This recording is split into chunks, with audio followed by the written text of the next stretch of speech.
നമസ്കാരം. പ്രധാന വാർത്തകൾ. Jeevan news headlines presented by BIS hallmark 916 ആഭരണങ്ങൾ ഏറ്റവും കുറഞ്ഞ പണിക്കൂലിയിൽ ബോബി ചെമ്മണ്ണൂർ ഇന്റർനാഷണൽ ജ്വല്ലേഴ്സ്.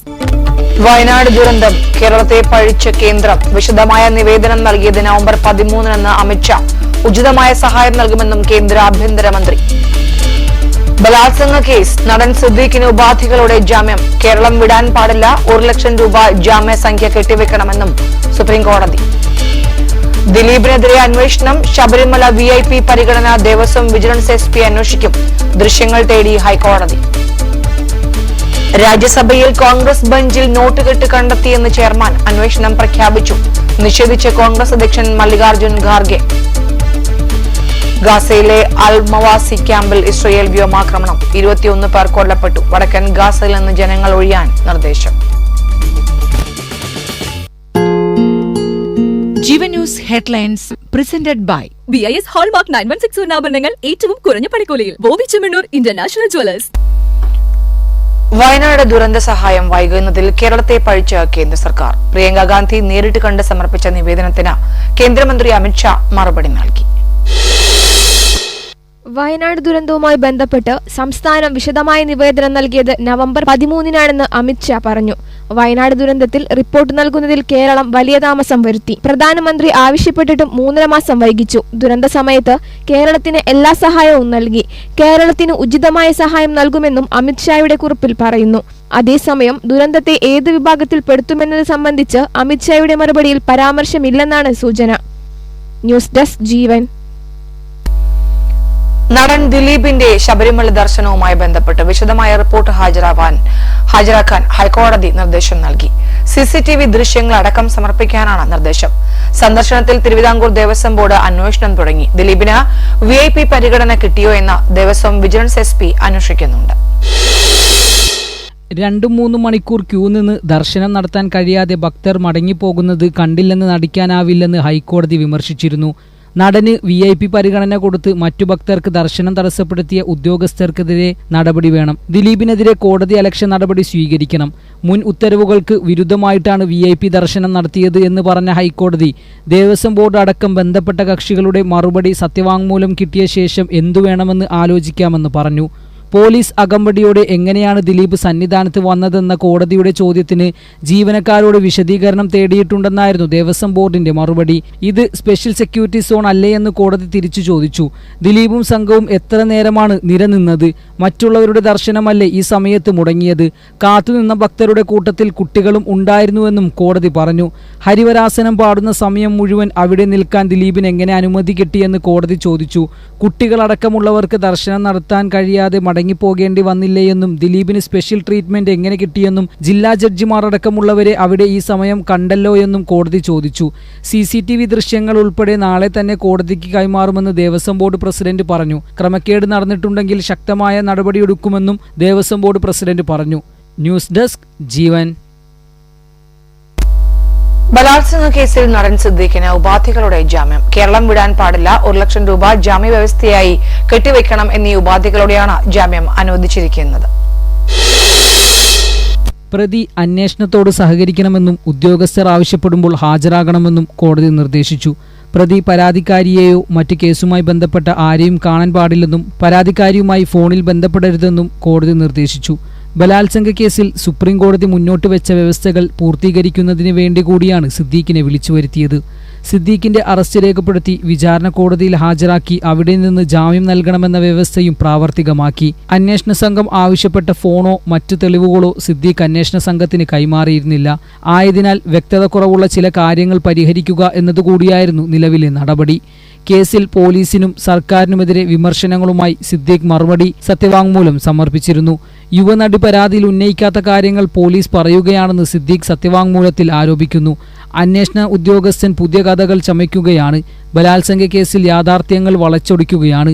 ശരിയായ അന്വേഷണം നടത്താതെയാണ് തന്നെ പ്രതിയാക്കിയതെന്നും സിദ്ദീഖ് സത്യവാങ്മൂലത്തിൽ പറയുന്നു. ന്യൂസ് ഡെസ്ക് ജീവൻ. ADM നവീൻ ബാബുവിന്റെ മരണത്തിൽ CBI അന്വേഷണത്തെ എതിർത്ത് സർക്കാർ ഹൈക്കോടതിയിൽ. അന്വേഷണം CBIക്ക് കൈമാറാൻ തയ്യാറല്ല എന്നാണ് സംസ്ഥാന സർക്കാർ കോടതിയെ അറിയിച്ചത്.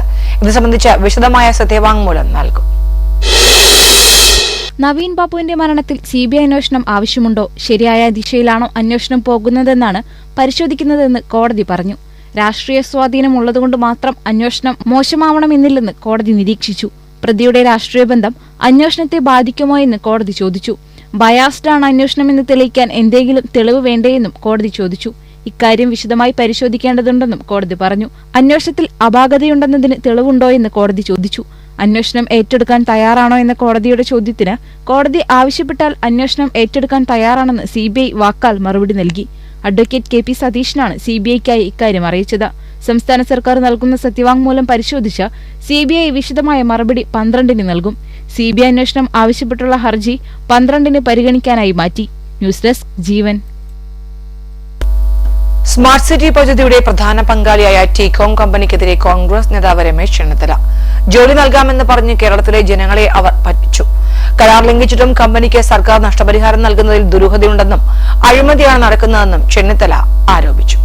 സ്മാർട്ട് സിറ്റിയുമായി ബന്ധപ്പെട്ട ടികോമിന്റെ കരാറിൽ ഏറ്റവും സുപ്രധാനമായ മറ്റൊരു കരാർ കൂടിയുണ്ട്. അത് പാട്ടക്കരാറാണ്. 99 വർഷത്തേക്കുള്ള പാട്ടക്കരാറ് 104 കോടി രൂപയുടെ കരാറ് നേരത്തെ തന്നെ ഗവൺമെന്റ് രജിസ്റ്റർ ചെയ്തിട്ടുണ്ട്. ആ പാട്ടക്കരാറിലെ വ്യവസ്ഥകൾ മുഴുവൻ ടികോം ലംഘിച്ചിരിക്കുകയാണ്. അപ്പോൾ പാട്ടക്കരാറിലെ രേഖകൾ പരിശോധിച്ചാൽ ടികോം പരിപൂർണമായും ഈ വ്യവസ്ഥകൾ ലംഘിച്ചു എന്ന് മനസ്സിലാക്കാൻ കഴിയും. വ്യവസായ മന്ത്രി പറഞ്ഞത് 100 കണക്കിന് ആളുകൾ ഭൂമിക്ക് വേണ്ടി കാത്തു നിൽക്കുകയാണെന്നാണ്. എനിക്ക് വ്യവസായ മന്ത്രിയോട് പറയാനുള്ളത്, പാട്ടക്കരാറിലെ വ്യവസ്ഥകൾ ലംഘിച്ച സാഹചര്യത്തിൽ ഇമ്മീഡിയറ്റായി ഈ 206 ഏക്കർ ഭൂമി തിരിച്ചുപിടിക്കാൻ ഗവൺമെന്റ് കഴിയും. ആലപ്പുഴ കളർകോട് KSRTC ബസും കാറും കൂട്ടിയിടിച്ച് 5 MBBS വിദ്യാർത്ഥികൾ മരിച്ച സംഭവത്തിൽ വാഹന ഉടമയ്ക്കെതിരെ കേസെടുത്തു. കക്കാഴം സ്വദേശി ഷാമിൽ ഖാനെതിരെയാണ് മോട്ടോർ വാഹന നിയമപ്രകാരം കേസെടുത്തിരിക്കുന്നത്. കാക്കാഴം സ്വദേശി ഷാമിൽ ഖാൻ മെഡിക്കൽ വിദ്യാർത്ഥികൾക്ക് വാഹനം നിയമവിരുദ്ധമായി വാടകയ്ക്ക് നൽകിയെന്ന് കണ്ടെത്തി. മോട്ടോർ വാഹന വകുപ്പ് കോടതിയിൽ റിപ്പോർട്ട് നൽകും. ആലപ്പുഴ എൻഫോഴ്സ്മെന്റ് RTO R രമണനാണ് കേസെടുത്തത്. കഴിഞ്ഞ തിങ്കളാഴ്ച രാത്രിയാണ് നാടിനെയാകെ നൊമ്പരത്തിലാഴ്ത്തിയ ദാരുണമായ വാഹനാപകടം ഉണ്ടായത്. പാലക്കാട് സ്വദേശി ശ്രീദേവ് വത്സൻ, മലപ്പുറം കോട്ടക്കൽ സ്വദേശി ദേവനന്ദൻ, കണ്ണൂർ സ്വദേശി മുഹമ്മദ് അബ്ദുൽ ജബ്ബാർ, ലക്ഷദ്വീപ് സ്വദേശി മുഹമ്മദ് ഇബ്രാഹിം, കോട്ടയം സ്വദേശി ആയുഷാജി എന്നിവരാണ് അപകടത്തിൽ മരിച്ചത്. 2 മാസം മുമ്പാണ് 5 പേരും ആലപ്പുഴ മെഡിക്കൽ കോളേജിൽ MBBSന് ചേർന്നത്. കാറിൽ 11 പേരുണ്ടായിരുന്നു. ഇവർ സഞ്ചരിച്ചിരുന്ന കാർ നിയന്ത്രണം തെറ്റി എതിരെ വന്ന KSRTC സൂപ്പർഫാസ്റ്റ് ബസ്സിലേക്ക് ഇടിച്ചു കയറുകയായിരുന്നു. കാർ വെട്ടിപ്പൊളിച്ചാണ് വിദ്യാർത്ഥികളെ പുറത്തെടുത്തത്. കാറിലുണ്ടായിരുന്ന മറ്റ് 6 പേർ ചികിത്സയിൽ തുടരുകയാണ്. ഇതിൽ 2 പേരുടെ നില ഗുരുതരമാണ്. ബസ് യാത്രക്കാരായ 2 സ്ത്രീകളും അപകടത്തിൽ പരിക്കേറ്റ് ചികിത്സയിലാണ്. ന്യൂസ് ഡെസ്ക് ജീവൻ. ആന എഴുന്നള്ളിപ്പുമായി ബന്ധപ്പെട്ട ഹൈക്കോടതി ഉത്തരവിനെതിരെ റവന്യൂ മന്ത്രി K രാജൻ. ഹൈക്കോടതി ഉത്തരവ് അപ്രായോഗികമാണെന്ന് പറഞ്ഞ മന്ത്രി കോടതിയുടെ ചില നിരീക്ഷണങ്ങളോട് യോജിക്കാൻ ബുദ്ധിമുട്ടുണ്ടെന്നും വ്യക്തമാക്കി. ഈ സാഹചര്യത്തിൽ സർക്കാർ നിയമനിർമ്മാണത്തെക്കുറിച്ചുള്ള ആലോചനയിലാണ്. നിയമനിർമ്മാണത്തിലൂടെ ആന എഴുന്നള്ളിപ്പുമായി ബന്ധപ്പെട്ട പ്രശ്നത്തിന് പരിഹാരം കാണാൻ ആലോചന നടക്കുകയാണെന്നും മുഖ്യമന്ത്രിയുടെ നേതൃത്വത്തിൽ ഈ ആഴ്ച തന്നെ ഉന്നതതല യോഗം വിളിക്കുമെന്നും റവന്യൂ മന്ത്രി പറഞ്ഞു. തൃശൂർ പൂരം അതിന്റെ പൂർണ്ണ പെരുമയോടെ തന്നെ ഒരു കോട്ടവും തട്ടാതെ നടത്തണമെന്നാണ് സർക്കാർ നിലപാടെന്നും മന്ത്രി വ്യക്തമാക്കി. പൂരത്തിന്റെ പ്രൗഢിയും പൂരത്തിന്റെ പാരമ്പര്യത്തിനും ഒരു കോട്ടവും തട്ടാത്ത വിധത്തിൽ അതിഗംഭീരമായിട്ട് ഉത്സവങ്ങൾ നടക്കണം എന്നാണ് സർക്കാരിന്റെ നിലപാട്. കോടതിയുടെ നിർദ്ദേശങ്ങൾ അപ്രായോഗികമാണ്. കോടതിയുടെ നിർദ്ദേശങ്ങൾ പൂർണ്ണമായി കൊണ്ടുവരിക അത്ര എളുപ്പമുള്ള പ്രശ്നമല്ല. മാത്രമല്ല, കോടതിയുടെ ചില നിരീക്ഷണങ്ങളോട് നമുക്ക് യോജിക്കാൻ പറ്റാത്ത വിധത്തിലുള്ള കാര്യങ്ങളുണ്ട്. ഈ മാസം തന്നെ മുഖ്യമന്ത്രിതല യോഗത്തിലേക്ക് പോകാൻ കഴിയുമെന്നാണ് ഞങ്ങൾ വിചാരിക്കുന്നത്. അതിനിടെ ആന എഴുന്നള്ളിപ്പുമായി ബന്ധപ്പെട്ട ഹൈക്കോടതിയുടെ മാർഗനിർദ്ദേശങ്ങൾക്കെതിരെ ക്ഷേത്ര ഉത്സവ കമ്മിറ്റി ഓർഗനൈസേഷൻ ഹൈക്കോടതി ചീഫ് ജസ്റ്റിസിന് മെമ്മോറാണ്ടം നൽകി. നിലവിലെ മാർഗനിർദ്ദേശങ്ങൾ കേരളത്തിന്റെ പൈതൃകത്തെ നശിപ്പിക്കും. ഹർജി പരിഗണിക്കുന്ന ബെഞ്ച് വിഷയം കൃത്യമായി പഠിച്ചിട്ടില്ല. നിഷ്പക്ഷത ഉറപ്പാക്കാൻ ഹർജി പരിഗണിക്കുന്ന ബെഞ്ച് പുനഃസംഘടിപ്പിക്കണം തുടങ്ങിയ ആവശ്യങ്ങളാണ് മെമ്മോറാണ്ടത്തിൽ പറയുന്നത്. നവംബർ 14-നാണ് സംസ്ഥാനത്തെ ആന എഴുന്നള്ളിപ്പിൽ കർശനമായ നിബന്ധനകൾ മുന്നോട്ട് വെച്ചുകൊണ്ട് ഹൈക്കോടതി മാർഗനിർദ്ദേശങ്ങൾ പുറത്തിറക്കിയത്. തുടർച്ചയായി 3 മണിക്കൂറിൽ കൂടുതൽ ആനയെ എഴുന്നള്ളത്തിൽ നിർത്തരുതെന്നുൾപ്പെടെയുള്ള നിരവധി മാർഗനിർദ്ദേശങ്ങളാണ് ഹൈക്കോടതി പുറപ്പെടുവിപ്പിച്ചത്. Justice A K Jayasankaran Nambiar, justice A Gopinath എന്നിവരടങ്ങിയ ഡിവിഷൻ ബെഞ്ചാണ് ഉത്തരവിട്ടത്. നല്ല ഭക്ഷണം, വിശ്രമം എന്നിവയ്ക്കൊപ്പം എഴുന്നള്ളിക്കാനാവശ്യമായ സ്ഥലം, പൊതുജനങ്ങളിൽ നിന്ന് നിശ്ചിത ദൂരം എന്നിവ പരിശോധിച്ച് ഉറപ്പാക്കണമെന്നും മാർഗനിർദ്ദേശത്തിലുണ്ട്. ന്യൂസ് ഡെസ്ക് ജീവൻ. സിനിമയിൽ അഭിനയിക്കണമെന്ന കേന്ദ്ര സഹമന്ത്രി സുരേഷ് ഗോപിയുടെ ആവശ്യം ബിജെപി കേന്ദ്ര നേതൃത്വം അംഗീകരിച്ചെന്ന് സൂചന. ഉന്നത നേതൃത്വം തത്വത്തിൽ അനുമതി നൽകിയെന്നാണ് വിവരം. ഔദ്യോഗിക അനുമതി ഉടനുണ്ടാകും. സുരേഷ് ഗോപി ഉടൻ ക്യാമറയ്ക്ക് മുന്നിലെത്തുമെന്നാണ് വിവരം. ആദ്യ ഷെഡ്യൂളിൽ 8 ദിവസമാണ് അനുവദിച്ചിരിക്കുന്നത്. ഇതോടെ സിനിമയിലെ കഥാപാത്രമാകാൻ സുരേഷ് ഗോപി താടി വളർത്തി തുടങ്ങി. ഏറ്റെടുത്തിട്ടുള്ള പല പ്രവർത്തനങ്ങളും മുന്നോട്ട് കൊണ്ടുപോകാൻ വരുമാനം ആവശ്യമാണ്. അതുകൊണ്ട് അഭിനയം ഒഴിവാക്കാൻ കഴിയില്ലെന്നായിരുന്നു സുരേഷ് ഗോപി സ്വീകരിച്ച നിലപാട്. ഇതിനായി അനുമതി തേടിയിട്ടും ബിജെപി ഉന്നത നേതൃത്വം ഇതിൽ തീരുമാനമെടുത്തില്ല. അഭിനയിക്കാൻ അനുമതി നൽകുമെന്ന് കരുതി ഒറ്റക്കൊമ്പൻ കഥാപാത്രത്തിന് വേണ്ടി അദ്ദേഹം മാസങ്ങളോളം താടി വളർത്തി. എന്നാൽ അനുമതി ലഭിക്കാൻ നീണ്ടതോടെ അദ്ദേഹം കഴിഞ്ഞ മാസം താടി ഉപേക്ഷിച്ചു. ഏറ്റവും പുതിയ സിനിമയുടെ ചിത്രീകരണം തിരുവനന്തപുരത്താണ്. ഷൂട്ടിംഗ് ഈ മാസം 29-ന് ആരംഭിച്ചേക്കും. ജനുവരി 5 വരെയാണ് ഇപ്പോൾ അനുമതി ലഭിച്ചിരിക്കുന്നത്. ഈ ദിവസങ്ങളിൽ സെൻട്രൽ ജയിലുമായി ബന്ധപ്പെട്ട അദ്ദേഹത്തിന്റെ പരമാവധി ഭാഗം ചിത്രീകരിക്കും. നവാഗതനായ മാത്യു തോമസ് ആണ് ചിത്രം സംവിധാനം ചെയ്യുന്നത്. സുരേഷ് ഗോപിയുടെ 250ാമത്തെ ചിത്രമായാണ് ഒറ്റക്കൊമ്പൻ ഒരുങ്ങുന്നത്. നേരത്തെ പ്രഖ്യാപിച്ചതും എന്നാൽ പല കാരണങ്ങളാൽ നീണ്ടുപോകുകയും ചെയ്ത ചിത്രമാണ് ഒറ്റക്കൊമ്പൻ. ന്യൂസ് ഡെസ്ക് ജീവൻ. 11ാം തവണയും പലിശ നിരക്കിൽ മാറ്റം വരുത്താതെ റിസർവ് ബാങ്ക് ഓഫ് ഇന്ത്യയുടെ പണവായ്പാ നയം. യോഗത്തിൽ 4:2 എന്ന ഭൂരിപക്ഷത്തോടെ പലിശ നിരക്ക് കുറയ്ക്കില്ല എന്ന നിലപാട് എടുക്കുകയായിരുന്നു MPC. പണപ്പെരുപ്പത്തെക്കുറിച്ചുള്ള ആശങ്ക നിലനിൽക്കുന്നതുകൊണ്ടാണ് പലിശ കുറക്കാത്തതെന്ന് RBI ഗവർണർ ശക്തികാന്ത ദാസ് പറഞ്ഞു. പണപ്പെരുപ്പത്തെക്കുറിച്ചുള്ള RBIയുടെ മോശം വീക്ഷണത്തിന് കാരണം തുടർച്ചയായി ഉയർന്ന ഭക്ഷ്യവില കയറ്റമാണ്. നടപ്പ് സാമ്പത്തിക വർഷത്തെ വളർച്ചാ അനുമാനം 6.6% കുറച്ചു. ഈ സാമ്പത്തിക വർഷത്തെ പണപ്പെരുപ്പ അനുമാനം 4.8% വർദ്ധിപ്പിച്ചു.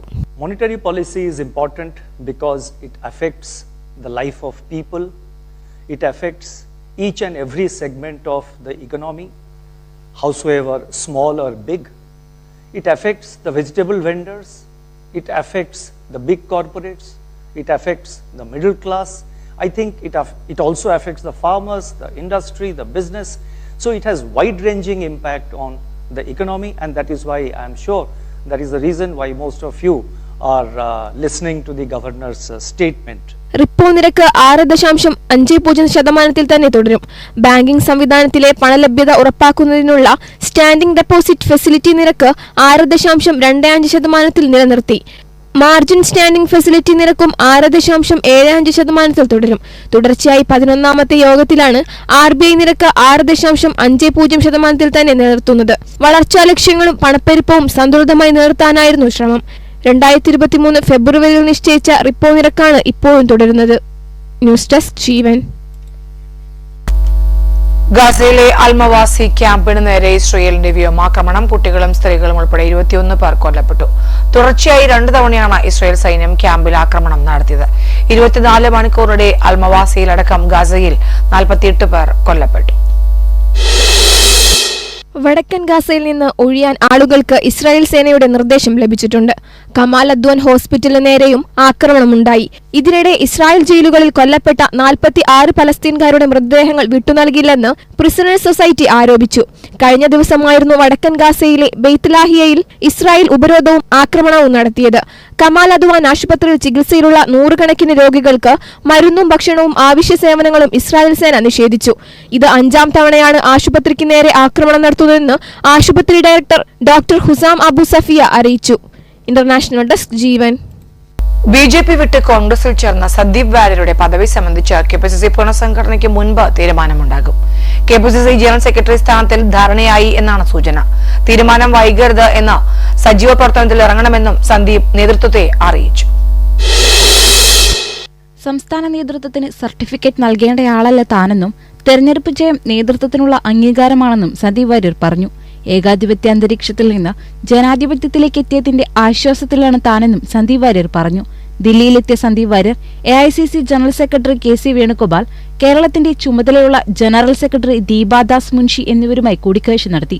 പാർട്ടി ഏത് പദവി തന്നാലും സ്വീകരിക്കുമെന്ന് AICC നേതൃത്വവുമായുള്ള കൂടിക്കാഴ്ചയ്ക്ക് ശേഷം സന്ദീപ് വാര്യർ പറഞ്ഞു. അല്ല, ഞാൻ KCGയെ കണ്ടു, പിന്നെ നമ്മുടെ ദീപദാസ് മുൻഷിജി ഉണ്ടായിരുന്നു. അതൊക്കെ പിന്നീട് അറിയിക്കാം. ഇപ്പൊ കട്സി വിസിറ്റാണ്, എല്ലാവരും കണ്ടു, അത്രേ ഉള്ളൂ. പ്രത്യേകിച്ച് ഒന്നുമില്ല. ഞാൻ അങ്ങനെ ഒരു പ്രീ കണ്ടീഷൻ വെച്ച് വന്ന ആളൊന്നുമില്ല. ജസ്റ്റ് കട്സി വിസിറ്റ് ആണ്, നത്തിങ് എൽസ്. സൗഹൃദമല്ലല്ലോ, എന്റെ പാർട്ടിയല്ലേ. അപ്പൊ എന്റെ പാർട്ടിയുടെ ആസ്ഥാനത്ത് ആദ്യമായിട്ട് കടന്നു വരിക, അത് സൗഹൃദമല്ല, അത് എന്റെ ഒരു പ്രിവിലേജ് ആണ് ഇവിടെ വരിക എന്നുള്ളത്. ന്യൂസ് ഡെസ്ക് ജീവൻ. കോൺഗ്രസിന്റെ മണ്ഡലം കമ്മിറ്റികൾ ദുർബലമാവുന്നതായി AICC. പല DCCകളും താഴെത്തട്ടിൽ കൃത്യമായി പ്രവർത്തിക്കുന്നില്ല എന്നും AICC വിലയിരുത്തി. സാമൂഹ്യ മാധ്യമ റീലുകളിൽ നിറഞ്ഞു നിൽക്കുന്ന പല DCC അധ്യക്ഷന്മാരും മണ്ഡലം കമ്മിറ്റികളെ ചലിപ്പിക്കാൻ മെനക്കെടുന്നില്ലെന്ന് AICC വിലയിരുത്തി. വയനാട് ദുരന്തത്തിൽ കൈത്താങ്ങായി എല്ലാ മണ്ഡലം കമ്മിറ്റികളും 25,000 രൂപ വീതം പിരിച്ചു നൽകാനായി KPCC ആവശ്യപ്പെട്ടിരുന്നു. എന്നാൽ പല മണ്ഡലം കമ്മിറ്റികളും ഇക്കാര്യത്തിൽ വീഴ്ച വരുത്തി. വയനാട് ലോക്സഭയിൽ നേടിയ റെക്കോർഡ് ഭൂരിപക്ഷവും പാലക്കാട്ടെ ഉയർന്ന വോട്ടും നിയമസഭാ തെരഞ്ഞെടുപ്പിൽ സഹായിക്കില്ലെന്നാണ് ദേശീയ നേതൃത്വത്തിന്റെ വിലയിരുത്തൽ. 10 DCC അധ്യക്ഷന്മാരുടെ പ്രവർത്തനം നിരാശാജനകമാണ്. തൃശൂർ DCC അധ്യക്ഷാ പദവിയും UDF അധ്യക്ഷാ പദവിയും 6 മാസമായി ഒഴിഞ്ഞുകിടക്കുകയാണ്. MP എന്ന നിലയിൽ തന്നെ അമിത ജോലിഭാരമുള്ളതിനാൽ തൃശൂർ DCC അധ്യക്ഷന്റെ ചുമതല തുടർന്നു കൊണ്ടുപോകാനാവില്ലെന്ന് VK ശ്രീകണ്ഠൻ MP നേരത്തെ അറിയിച്ചിരുന്നു. ഇക്കാര്യത്തിൽ ഉടൻ തീരുമാനമുണ്ടാകും. തൃശൂർ DCC ഓഫീസിൽ നടന്ന കയ്യാങ്കളിയിൽ തന്റെ അനുയായികളെ മാത്രമാണ് സസ്പെൻഡ് ചെയ്ത് പുറത്തു നിർത്തിയിരിക്കുന്നതെന്ന് K മുരളീധരന്റെ പരാതിയിൽ പരിഹാരമായി. സജീവൻ കുര്യച്ചിറ ഉൾപ്പെടെയുള്ള നേതാക്കളെ തിരിച്ചെടുക്കാൻ നേതൃത്വം അനുമതി നൽകി. ന്യൂസ് ഡെസ്ക് ജീവൻ. കാസർഗോഡ് പൂച്ചക്കാട്ടെ പ്രവാസി വ്യവസായി MC അബ്ദുൽ ഗഫൂർ ഹാജിയുടെ ദുരൂഹ മരണം കൊലപാതകമാണെന്ന് തെളിഞ്ഞത് 1.5 വർഷങ്ങൾക്ക് ശേഷം. DCRB DYSP KJ ജോൺസണിന്റെ നേതൃത്വത്തിൽ നടത്തിയ അന്വേഷണത്തിലാണ് പ്രതികളിലേക്ക് എത്തിയത്.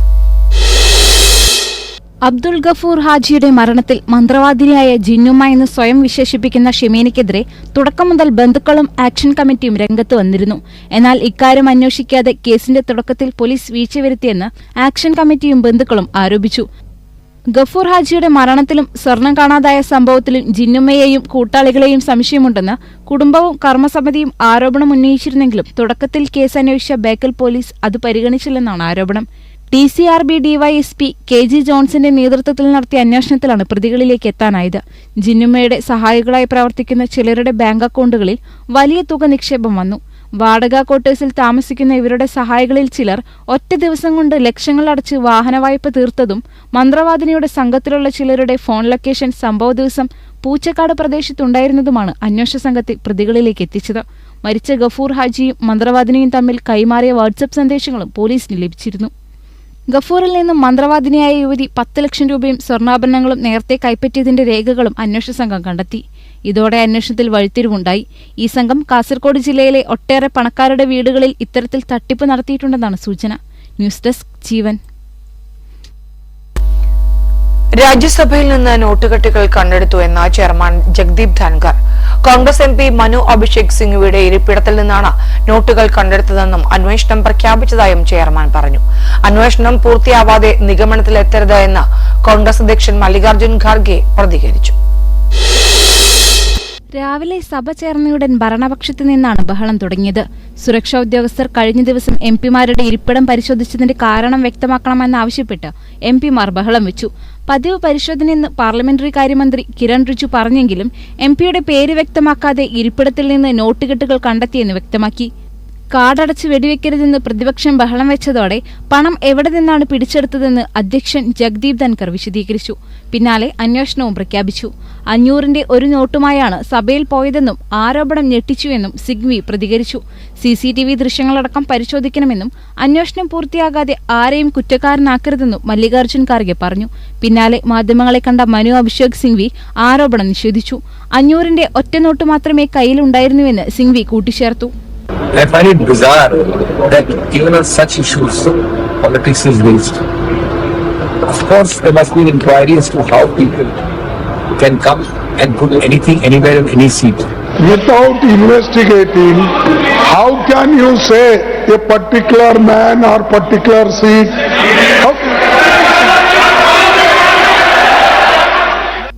അതേസമയം രാജ്യസഭയിൽ ഭരണ പ്രതിപക്ഷാംഗങ്ങൾ ബഹളം വെച്ചു. രാജ്യസഭയുടെ അന്തസ്സിന് കോട്ടം വരുത്തിയ സംഭവമാണെന്ന് JP നദ്ദ ആരോപിച്ചു. സഭ പിന്നീട് നടപടികളിലേക്ക് കടന്നെങ്കിലും വിടാതെ പിടിക്കാനാണ് BJPയുടെ നീക്കം. നാഷണൽ ഡെസ്ക് ജീവൻ. മാലിന്യമുക്തമാവാൻ KSRTC ഡിപ്പോകളും ബസ്സുകളും. ഡിപ്പോകളിൽ മാലിന്യ സംസ്കരണത്തിനും മലിനജല ശുദ്ധീകരണത്തിനും പ്ലാന്റ് സ്ഥാപിക്കും. മാലിന്യമുക്തം നവകേരളം പരിപാടിയുടെ ഭാഗമായാണ് നടപടി. മന്ത്രിമാരായ MP രാജേഷിന്റെയും KB ഗണേഷ് കുമാറിന്റെയും നേതൃത്വത്തിൽ ചേർന്ന യോഗത്തിലാണ് തീരുമാനം.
ശബരിമലയിലെത്തുന്ന ഭക്തർക്ക് ക്ഷീണവും വിശപ്പും അകറ്റാനുള്ള വഴിയൊരുക്കി ദേവസ്വം ബോർഡ്.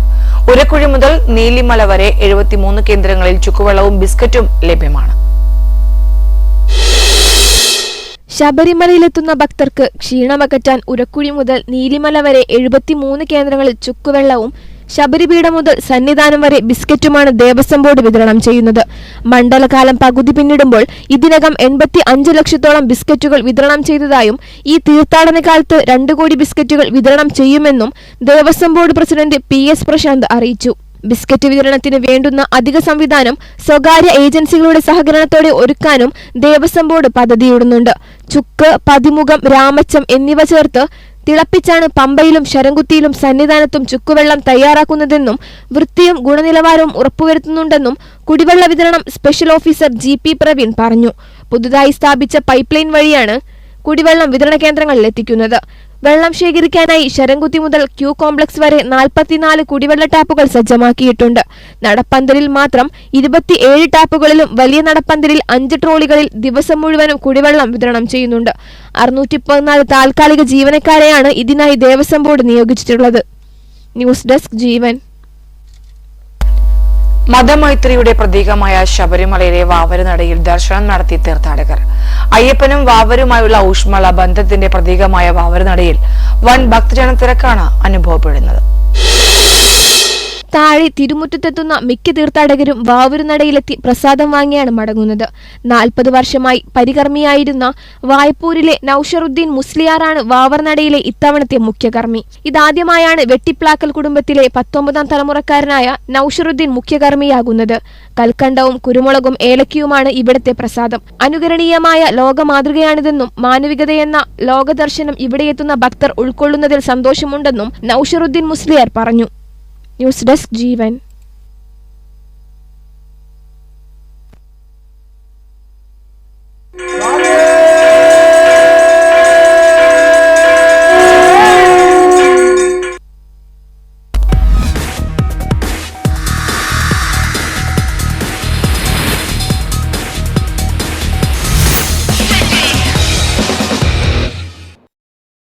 ചാമ്പ്യൻസ് ട്രോഫിയിൽ ഇന്ത്യയുടെ മത്സരങ്ങൾ ദുബായിൽ നടത്താൻ ധാരണയായി. പാകിസ്ഥാനിൽ മത്സരിക്കാനില്ല എന്ന ഇന്ത്യൻ നിലപാട് അംഗീകരിച്ചാണ് ICC ബോർഡ് യോഗത്തിന്റെ തീരുമാനം. ICC ചെയർമാനായി സ്ഥാനമേറ്റെടുത്ത BCCI സെക്രട്ടറിയായ ജയ്ഷായുടെ നേതൃത്വത്തിൽ ചേർന്ന ബോർഡ് യോഗമാണ് ഹൈബ്രിഡ് മോഡലിൽ ചാമ്പ്യൻസ് ടൂർണമെന്റ് നടത്താൻ തീരുമാനിച്ചത്. എന്നാൽ ഇന്ത്യ പാകിസ്ഥാനിൽ കളിക്കില്ലെങ്കിൽ പാകിസ്ഥാനും ഇന്ത്യയിൽ കളിക്കില്ലെന്ന നിലപാടെടുത്തതോടെ 2027 വരെയുള്ള ICC ടൂർണമെന്റുകളിലെ ഇന്ത്യ പാക് മത്സരങ്ങൾ ഹൈബ്രിഡ് മോഡലിൽ നടത്താനും യോഗത്തിൽ ധാരണയായി. അടുത്ത വർഷം ഇന്ത്യയിൽ നടക്കുന്ന ഏഷ്യ കപ്പ്, 2026 ഇന്ത്യയും ശ്രീലങ്കയും സംയുക്തമായി വേദിയാകുന്ന 2020 ലോകകപ്പ്, വനിതാ ലോകകപ്പ് മത്സരങ്ങൾ കളിക്കാനായി പാകിസ്ഥാൻ ടീമും ഇന്ത്യയിലെത്തില്ല. പകരം പാകിസ്ഥാന്റെ മത്സരങ്ങൾ ഹൈബ്രിഡ് മോഡലിൽ നിഷ്പക്ഷ വേദിയിൽ നടത്തും. 2027 വരെ ICC ടൂർണമെന്റിലും ഏഷ്യൻ ക്രിക്കറ്റ് കൗൺസിൽ ടൂർണമെന്റുകളിലും ഇന്ത്യ-പാക് മത്സരങ്ങൾ നിഷ്പക്ഷ വേദിയിൽ മാത്രമാകും നടത്തുക. അടുത്ത വർഷം ഫെബ്രുവരി 19-നാണ് ചാമ്പ്യൻസ് ട്രോഫി തുടങ്ങുന്നത്. ICC റാങ്കിങ്ങിൽ ആദ്യ 8 സ്ഥാനത്തുള്ള ടീമുകളാണ് ചാമ്പ്യൻസ് ട്രോഫിയിൽ മാറ്റൊരുക്കുക. ഇന്ത്യ ഒഴികെയുള്ള എല്ലാ മത്സരങ്ങളും പാകിസ്ഥാനിൽ തന്നെ നടക്കും. കറാച്ചി, ലാഹോർ, റാവൽപിണ്ടി എന്നിവയാണ് ചാമ്പ്യൻസ് ട്രോഫി ടൂർണമെന്റിനുള്ള വേദികൾ. Sports desk, Jeevan. പ്രധാന വാർത്തകൾ വീണ്ടും. Jeevan news headlines presented by BIS hallmark 916 സ്വർണ്ണാഭരണങ്ങൾ ഏറ്റവും കുറഞ്ഞ പണിക്കൂലിയിൽ ബോബി ചെമ്മണ്ണൂർ ഇന്റർനാഷണൽ ജ്വല്ലേഴ്സ്. വയനാട് ദുരന്തം കേരളത്തെ പഴിച്ച കേന്ദ്രം വിശദമായ നിവേദനം നൽകിയത് നവംബർ 13-ന് അമിത്ഷാ. ഉചിതമായ സഹായം നൽകുമെന്നും കേന്ദ്ര ആഭ്യന്തരമന്ത്രി. ബലാത്സംഗ കേസ് നടൻ സിദ്ദീഖിന് ഉപാധികളുടെ ജാമ്യം. കേരളം വിടാൻ പാടില്ല. 1 ലക്ഷം രൂപ ജാമ്യസംഖ്യ കെട്ടിവെക്കണമെന്നും സുപ്രീം കോടതി. ദിലീപിനെതിരെ അന്വേഷണം. ശബരിമല VIP പരിഗണന ദേവസ്വം വിജിലൻസ് SP അന്വേഷിക്കും. ദൃശ്യങ്ങൾ തേടി ഹൈക്കോടതി. രാജ്യസഭയിൽ കോൺഗ്രസ് ബഞ്ചിൽ നോട്ടുകെട്ട് കണ്ടെത്തിയെന്ന് ചെയർമാൻ. അന്വേഷണം പ്രഖ്യാപിച്ചു. നിഷേധിച്ച കോൺഗ്രസ് അധ്യക്ഷൻ മല്ലികാർജുൻ ഖാർഗെ. ഗാസയിലെ അൽമവാസി ക്യാമ്പിൽ ഇസ്രയേൽ വ്യോമാക്രമണം. 21 പേർ കൊല്ലപ്പെട്ടു. വടക്കൻ ഗാസയിൽ നിന്ന് ജനങ്ങൾ ഒഴിയാൻ നിർദ്ദേശം. Jeevan news headlines presented by BIS hallmark 916 സ്വർണ്ണാഭരണങ്ങൾ ഏറ്റവും കുറഞ്ഞ പണിക്കൂലിയിൽ ബോബി ചെമ്മണ്ണൂർ ഇന്റർനാഷണൽ ജ്വല്ലേഴ്സ്. ഈ ബുള്ളറ്റിൻ സമാപിച്ചു. നമസ്കാരം.